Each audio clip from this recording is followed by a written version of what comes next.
Morning बच्चों आज हम नेक्स्ट इलास्ट्रेशन करेंगे, illustration 81। This is the last illustration. ठीक है, बीच में हमारा एक टॉपिक रह गया था हिडन गुडविल।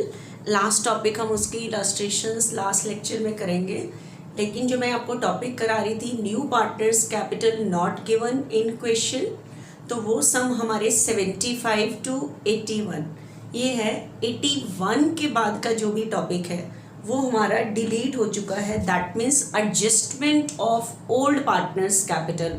81 के बाद की जो इलास्ट्रेशन है adjustment of old partners capital, वो टॉपिक डिलीट हो चुका है, वो नहीं करना। ठीक है, तो new partners capital not given ये हमारी लास्ट इलास्ट्रेशन है, ध्यान से समझना। देखना बच्चे,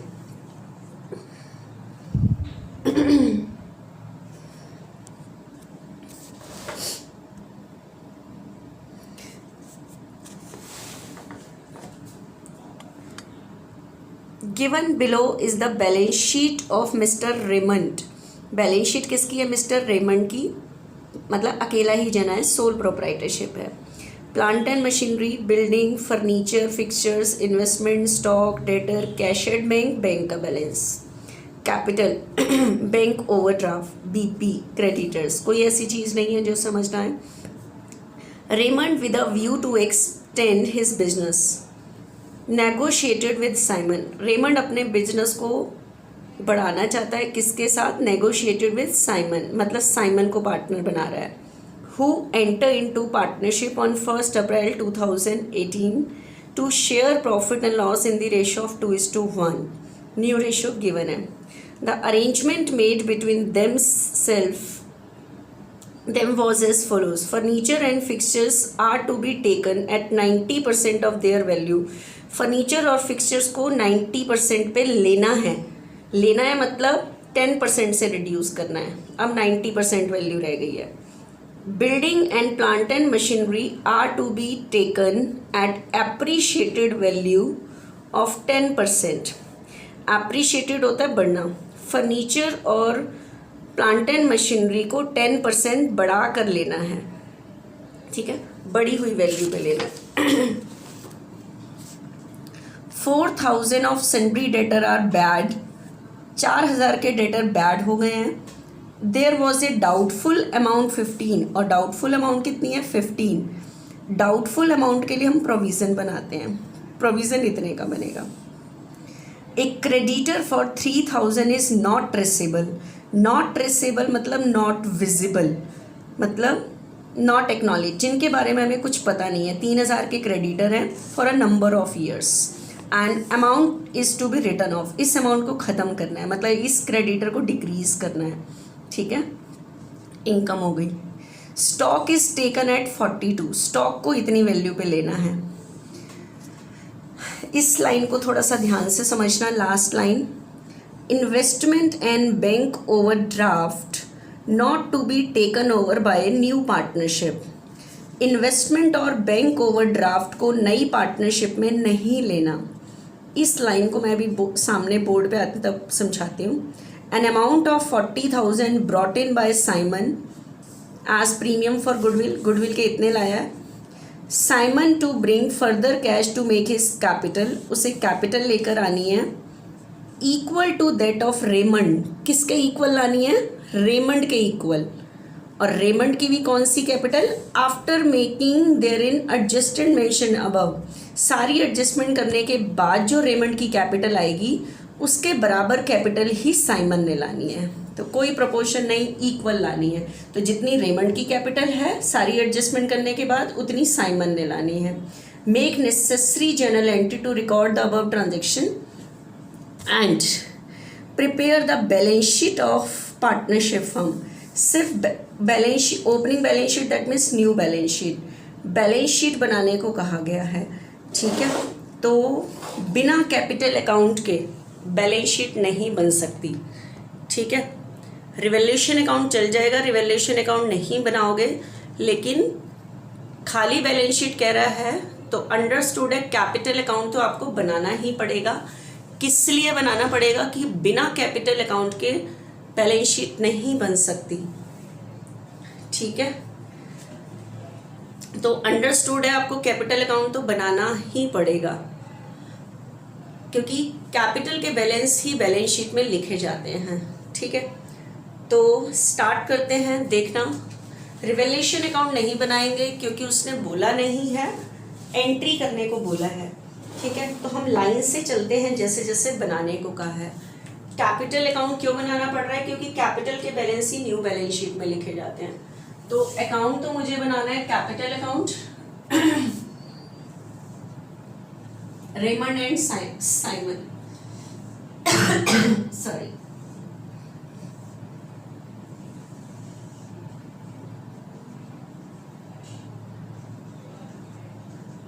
partners capital account, Raymond and Simon, Raymond and Simon. ठीक है, रेमंड एंड साइमन।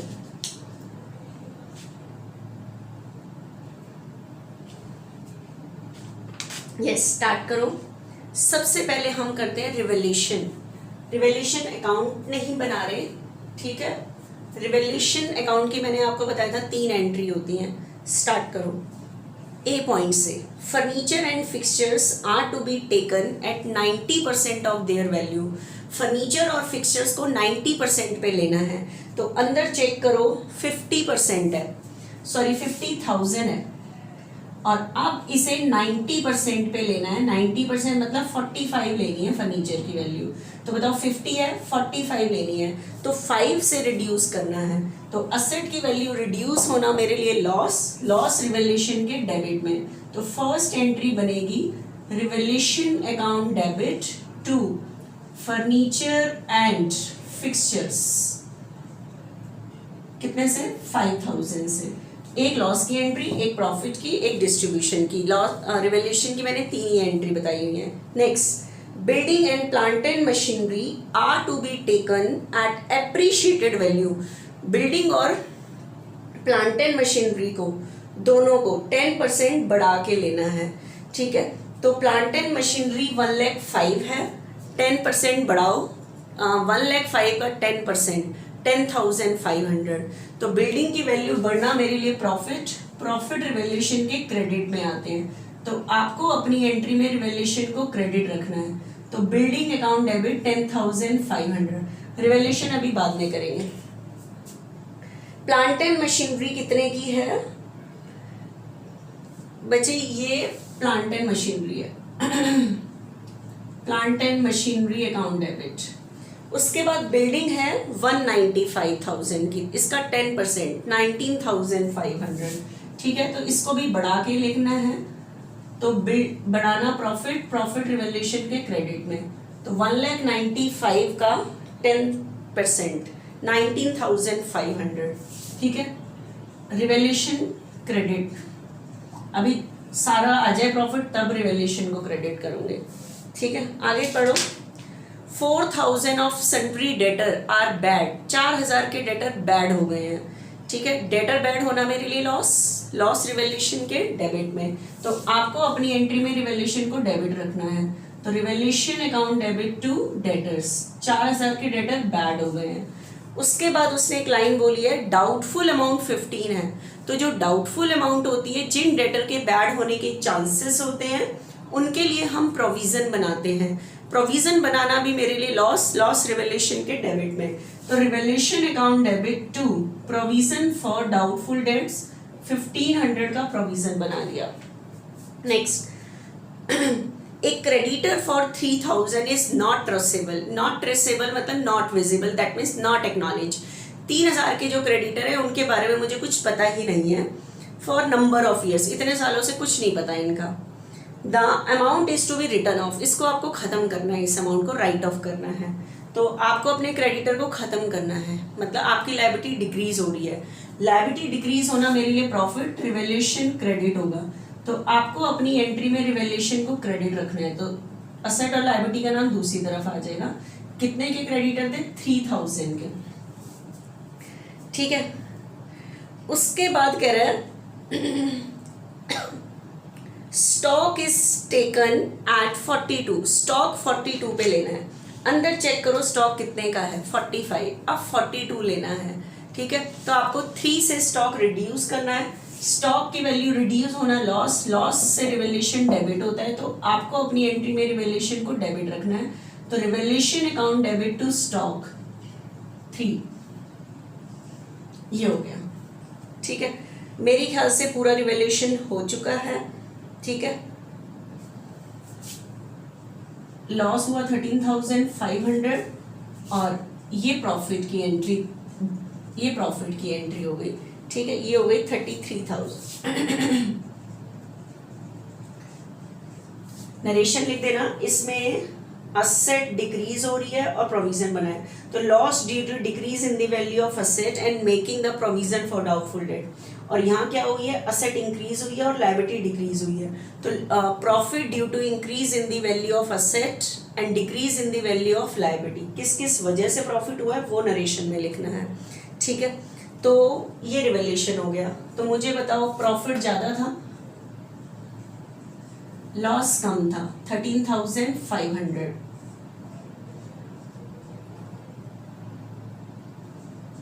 $19,500 इतने का प्रॉफिट हुआ रिवैल्यूएशन पे, क्योंकि प्रॉफिट ज्यादा था, क्रेडिट साइड ज्यादा था, इनकम साइड ज्यादा था। तो प्रॉफिट होता है जब हम रिवैल्यूएशन अकाउंट बनाते हैं तो क्रेडिट साइड ज्यादा होता है, तो प्रॉफिट हुआ। बताओ इस प्रॉफिट को कौन बांटेंगे? इस टाइम ओल्ड पार्टनर नहीं है, रेमंड अकेला था, साइमन बिजनेस में आ रहा है, तो एडमिशन से पहले का जितना भी प्रॉफिट होता है तो जो बिजनेस कर रहे होते हैं ओल्ड वही बांटते हैं। तो ओल्ड टाइम में था सिर्फ रेमंड, तो पूरा प्रॉफिट रेमंड को मिलेगा। ठीक है, तो एंट्री बनेगी बच्चे, क्योंकि साइमन तो न्यू पार्टनर है, revaluation account debit to Raymond's capital, पूरा का पूरा उससे के मिला क्योंकि अकेला बिजनेस वही कर रहा था। ठीक है, तो profit on revaluation transfer to Raymond's capital. ठीक है, तो 3 एंट्री रिवैल्यूएशन की, एक लॉस की, एक प्रॉफिट की, एक डिस्ट्रीब्यूशन की। Raymond's capital account 19,500। Second number पे बनता है बच्चे partners capital account, by balance brought down. Raymond की कैपिटल देखो, ओल्ड बैलेंस शीट में कैपिटल लिखा हुआ है क्योंकि एक ही जना है, इसका मतलब पूरी कैपिटल उसी की है। ठीक है, 4 लाख है। लाइन से चलो, सबसे पहले ट्रांसफर करते हैं रिवैल्यूएशन का प्रॉफिट। एंट्री हो रही है revaluation account debit to Raymond's capital, तो बाय रिवैल्यूएशन, क्योंकि साइमन तो नया पार्टनर है, उससे आने से पहले ओल्ड रेशो अकेला ही जाना है तो पूरा वही डिस्ट्रीब्यूट करेगा। फिर बैलेंस शीट के क्रेडिट साइड में देखो कोई अनडिस्ट्रीब्यूटेड प्रॉफिट है, नो। डेबिट साइड में देखो कोई अनडिस्ट्रीब्यूटेड लॉस या ओल्ड गुडविल है, नो। फिर न्यू पार्टनर को एडमिशन देते हैं। न्यू पार्टनर को एडमिशन देने से पहले सोचो किसी ने कोई असेट या लायबिलिटी तो नहीं ली। अभी तक मेरी बात को ध्यान से सुनो, मैंने इससे पहले सम कराया था, उसने कहा था half investment taken over by A and B. आधी इन्वेस्टमेंट किसने ले ली? ए और बी ने। आधी इन्वेस्टमेंट ए और बी ने ले ली, इसका मतलब क्या है कि ये जो अब आधी इन्वेस्टमेंट उन्होंने ले ली, तो जब वो ले लेते हैं तो जब आधी इन्वेस्टमेंट है वो न्यू बैलेंस शीट में नहीं दिखाई गई। क्यों नहीं दिखाई गई? क्योंकि उसे ओल्ड पार्टनर ने ले लिया या किसी पार्टनर ने ले लिया। क्योंकि ले लिया इसका मतलब वो न्यू बैलेंस शीट में नहीं आएगी। इस क्वेश्चन में लैंग्वेज है investment and bank overdraft not to be taken over by new partnership. Investment और बैंक ओवरड्राफ्ट को न्यू पार्टनरशिप में नहीं लेना। तो इस लाइन का मीनिंग क्या है? इस लाइन का इनडायरेक्ट वे में मीनिंग है कि इसे ओल्ड पार्टनर ने ले लिया। किसने ले लिया? ओल्ड पार्टनर ने। क्योंकि अगर किसी असेट और लायबिलिटी को ओल्ड पार्टनर ले लेंगे, ठीक है, ओल्ड पार्टनर ले लेंगे तो वो न्यू बैलेंस शीट में नहीं दिखाई जाएगी, मतलब न्यू पार्टनरशिप में नहीं दिखाई जाएगी। तो इन्वेस्टमेंट और bank overdraft are not taken over by new partnership. Investment asset को और बैंक ओवरड्राफ्ट लायबिलिटी है जो, इसको न्यू पार्टनरशिप में नहीं लेना। तो इनडायरेक्ट वे में इसका मीनिंग क्या है कि इस असेट और लायबिलिटी को ओल्ड पार्टनर ने ले लिया। ठीक है, इनडायरेक्ट, इसमें बुक में लिख लेना इसका इनडायरेक्ट वे में meaning, it is taken over by old partner. इसे किसने ले लिया? ओल्ड पार्टनर ने ले लिया। तो अगर एक सीधी लैंग्वेज लिखी होती तो ये लिखी होती, investment taken over bye partner, bank overdraft taken over bye partner, ठीक है, ले लेते हैं तो ये बैलेंस शीट पार्टनर के ये असेट पार्टनर के पास चली जाती, हम एंट्री कर लेते और न्यू बैलेंस शीट में नहीं दिखाते क्योंकि इसे ओल्ड पार्टनर ने ले लिया। तो इस लाइन का इनडायरेक्ट मीनिंग यही है कि इन्वेस्टमेंट को ओल्ड पार्टनर ने ले लिया और बैंक ओवरड्राफ्ट को भी न्यू पार्टनर ने ले लिया। अब बताओ, इन्वेस्टमेंट को नई बैलेंस शीट में नई पार्टनरशिप में नहीं दिखाना, मतलब इन्वेस्टमेंट और बैंक ओवरड्राफ्ट को ओल्ड पार्टनर ने ले लिया। और आपको पता है ओल्ड में तो दो जने है ही नहीं, रेमंड अकेला है, इसका मतलब रेमंड ने लिया है इन्वेस्टमेंट को भी, ठीक है। तो नेक्स्ट एंट्री करो, investment taken over bye partner. तो बताओ बिजनेस से क्या चली जाएगी, इन्वेस्टमेंट, चेक करो इन्वेस्टमेंट बैलेंस शीट में कितने की है, 25,000 की है।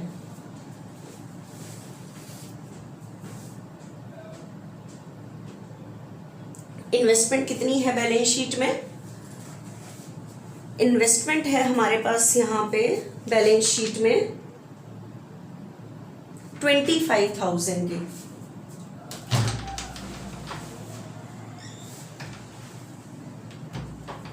इन्वेस्टमेंट हमारे पास 25,000 की है, यस। इसे न्यू पार्टनरशिप में नहीं दिखाना, that means taken over by old partner, old में सिर्फ रेमंड है। तो बिजनेस से इन्वेस्टमेंट चली गई, इन्वेस्टमेंट असेट डेबिट है, डिक्रीज पे क्रेडिट, लेकिन ये हमने इन्वेस्टमेंट बेची नहीं, पार्टनर ने ली है। तो कोई पार्टनर फ्री में नहीं ले सकता, हम उसके अकाउंट से पैसे काटेंगे, अकाउंट से पैसे काटेंगे तो उसकी कैपिटल डिक्रीज होगी, डिक्रीज पे डेबिट। तो इन्वेस्टमेंट लेते टाइम एंट्री बनेगी Raymond's capital account debit to investment, तो रेमंड के डेबिट में टू इन्वेस्टमेंट, ठीक है। ये तो बच्चे अगर कोई पार्टनर असेट लेता है तो हम उसके अकाउंट से पैसे काटते हैं, ठीक है, अगर कोई पार्टनर असेट लेता है। अब एक चीज बताओ, अगर किसी पार्टनर ने लायबिलिटी ली है, अगर कोई पार्टनर बिजनेस से असेट लेता है, फ्री में नहीं ले सकता, हम उसके अकाउंट से पैसे काटेंगे। अगर कोई पार्टनर बिजनेस की लायबिलिटी लेता है, लायबिलिटी लेने का मतलब क्या है कि वो बिजनेस की लायबिलिटी की पेमेंट करेगा। अगर कोई पार्टनर बिजनेस की लायबिलिटी की पेमेंट कर रहा है तो बताओ मैं उसके अकाउंट से पैसे काटूं या उसके अकाउंट में डालूं, डेफिनेट है वो बिजनेस की लायबिलिटी की पेमेंट कर रहा है तो हमें उसके अकाउंट में पैसे डालने चाहिए क्योंकि उसने हमारी लायबिलिटी की पेमेंट की है, ठीक है। उसके अकाउंट में पैसे डालोगे तो उसकी कैपिटल इंक्रीज होगी, इंक्रीज पे क्रेडिट। तो अगर कोई पार्टनर लायबिलिटी लेता है तो उसकी एंट्री क्या बनेगी, क्योंकि इन्वेस्टमेंट और बैंक ओवरड्राफ्ट को न्यू पार्टनरशिप में नहीं लेना, इसका मतलब इन्वेस्टमेंट को भी पार्टनर ने ले लिया है और बैंक ओवरड्राफ्ट लायबिलिटी की पेमेंट भी पार्टनर ने की है, तभी हम इसे न्यू बैलेंस शीट में नहीं दिखाएंगे। तो बैंक ओवरड्राफ्ट लायबिलिटी क्रेडिट है, डिक्रीज पे डेबिट, तो बैंक ओवरड्राफ्ट को हम डेबिट कर देंगे। कितने का बैंक ओवरड्राफ्ट है, लायबिलिटी क्रेडिट है 60, लेकिन इस लायबिलिटी की पेमेंट हमने नहीं की, पार्टनर ने की है, तो हम पार्टनर के अकाउंट में पैसे डालेंगे। किसने की है, रेमंड, ठीक है। इस टाइम तो ओल्ड एक ही है तो हम वही कर रहा है, दो होते तो उनकी प्रॉफिट शेयरिंग रेशियो में करते, जो उनकी ओल्ड रेशियो होती, ठीक है। अगर कोई पार्टनर असेट लेता है तो हम उसके अकाउंट से पैसे काटेंगे, अगर कोई पार्टनर हमारी लायबिलिटी की पेमेंट कर रहा है तो हम उसके अकाउंट में पैसे डाल देंगे। तो ये जो मैं लैंग्वेज यूज करती थी कि न्यू पार्टनर के एडमिशन से पहले किसी ने असेट तो नहीं लिया, किसी ने लायबिलिटी नहीं ली, ये असेट लेने की एंट्री है, लायबिलिटी लेने की एंट्री, ठीक है। तो ये एंट्री क्या बन रही है, bank overdraft account debit to Raymond's capital, तो रेमंड्स कैपिटल के क्रेडिट में 60, एंट्री का अपोजिट बैंक ओवरड्राफ्ट। रेमंड ने असेट ली तो हमने उसके अकाउंट से पैसे काटे, रेमंड ने लायबिलिटी की पेमेंट की तो हमने उसके अकाउंट में पैसे डाले, ठीक है। उसके बाद बचे इनडायरेक्ट, इस लाइन पे अंडरलाइन करके मार्क कर देना, ठीक है। उसके बाद बचे लास्ट आता है कि न्यू पार्टनर कैपिटल लाता है, गुडविल लाता है। कैपिटल तो अभी मिसिंग है, गुडविल लाया है, गुडविल लाया है 40, लाने की एंट्री होगी बैलेंस शीट में, असेट साइड में बैंक का कैश एट बैंक, बैंक का बैलेंस होता है, तो एंट्री होगी bank account debit to premium for goodwill. तो ये तो कैपिटल अकाउंट पे एंट्री करोगे, इसमें 6th एंट्री, ठीक है। लाइन से एंट्री कर रही हूँ, bank account debit to premium for goodwill. कितनी गुडविल लेकर आया है, न्यू पार्टनर गुडविल लेकर आया है 40,000, ठीक है। नेक्स्ट ये एंट्री अफेक्ट नहीं डालेगी कैपिटल अकाउंट में। 7th एंट्री लाइन से चलते जाएंगे।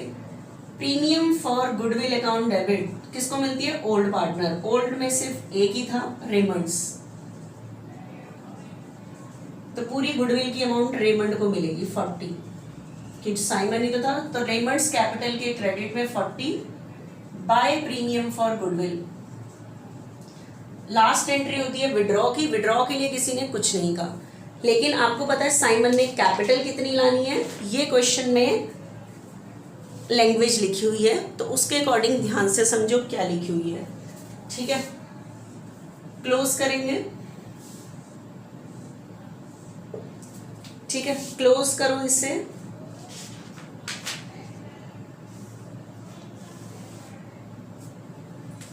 $5,19,500 $5,19,500 $5,19,500 टू बैलेंस कैरी डाउन। ठीक है, 4,94,500 बाय बैलेंस ब्रॉट डाउन। अब सुनो उसने क्या लिखा हुआ है। कह रहा है Simon to bring capital equal to that of Raymond. Raymond के इक्वल कैपिटल लेकर आनी है साइमन ने। ठीक है, और रेमंड की कौन सी कैपिटल? After all adjustment. ये 4 लाख नहीं जो ओल्ड बैलेंस शीट में, सारी एडजस्टमेंट करने के बाद ये जो कैपिटल आई है न्यू कैपिटल, इसके बराबर ही साइमन ने लानी है। तो बताओ सारी एडजस्टमेंट करने के बाद रेमंड की कैपिटल कितनी है? 4,94,500 है। ठीक है, तो इतनी कैपिटल साइमन ने लानी है। तो लाने की एंट्री कर दो, bank account debit to Simon's capital, तो बाय बैंक, तो 4,94,500। ठीक है, बस लाने की एंट्री कर दी। अब क्लोज कर दो। सिर्फ इस बार इसके इक्वल लानी थी। लैंग्वेज पे ध्यान। 4,94,500 4,94,500 टू बैलेंस कैरी डाउन।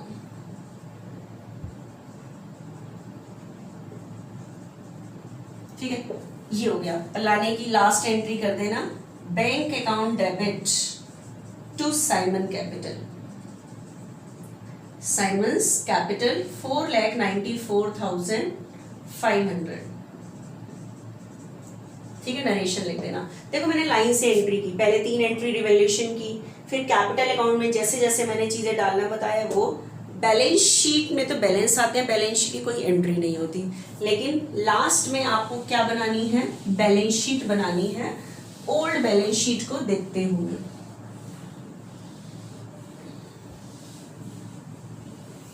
ठीक है, आपको ओल्ड बैलेंस शीट देखते हुए बैलेंस शीट बनानी है। तो देखना कैसे बनाओगे बैलेंस शीट।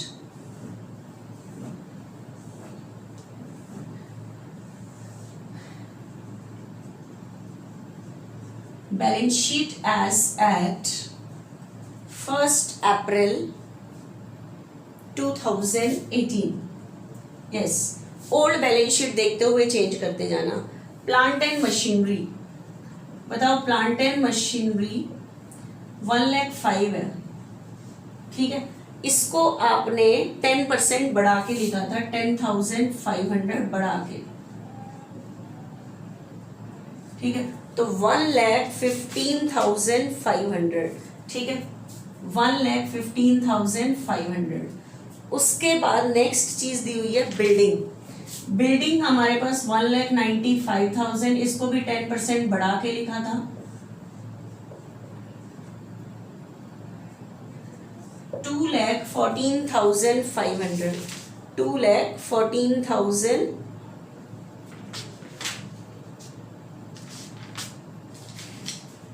2,14,500। Yes, building 2,14,500। उसके बाद नेक्स्ट है फर्नीचर, फर्नीचर एंड फिक्सचर्स। इसका क्या था? इसको 90% पे लेना था, तो 50 है, इसका मतलब 10% से रिड्यूस, तो 50 का 10% 5 रिड्यूस, तो 90% मतलब 45,000 पे लेना है। ठीक है, क्योंकि 5 से रिवैल्यूएशन में हम लिखते हैं कितने का लॉस हुआ, तो उतने से कम करके या उतने से बढ़ा के लिख देते हैं। ठीक है, नेक्स्ट इन्वेस्टमेंट। आपको पता है नेक्स्ट इन्वेस्टमेंट है, लेकिन ये किसने ले ली, रेमंड ने ले ली, तो डेबिट थी, डिक्रीज पे क्रेडिट हो गई, हट जाएगी। स्टॉक 3 से रिड्यूस हुआ था, 42 पे लेना था। नेक्स्ट डेटर्स, सन्ड्री डेटर्स मेरे पास हैं 40, और उसने बोला था 4 के तो बैड हो गए हैं, bad debts 4, 36 less provision for doubtful debts 1500, 34,500, ठीक है 34,500। उसके बाद cash at bank, cash at bank के लिए ऑलरेडी है 65, आपने पहुंचना है न्यू पार्टनर कैपिटल लाया है, एक तो बैंक अकाउंट डेबिट, तो पैसे एक तो कैपिटल के आते हैं 4,94,500 प्लस गुडविल भी लेकर आया था वो 40,